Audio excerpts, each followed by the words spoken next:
শেখ শাহজাহানের আরো একটি রাজবাড়ির সন্ধান, অর্থাৎ রাজবাড়ি এলাকায় রাজবাড়ির সন্ধান শেখ শাহজাহানের। সুবিশাল বাগান বাড়ি, সেখানে রয়েছে পুকুর, নারকেল বাগান, সবজি ক্ষেত, কি নেই। প্রায় 100 বিঘা জমির উপরে এই সুবিশাল বাগান বাড়ি। কার জানেন? এটি শেখ শাহজাহানের।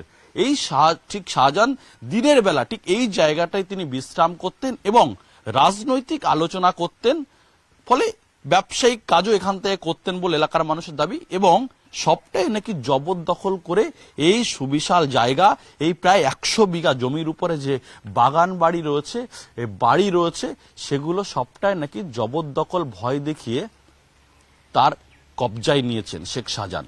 ফলে যত সময় যাচ্ছে ততই একের পর এক তার সাম্রাজ্যের টুকরো টুকরো ছবি আমরা তুলে ধরছি এবং শেষে রাজবাড়ি এলাকায় রাজপ্রাসাদের সন্ধান শেখ শাহজাহানের।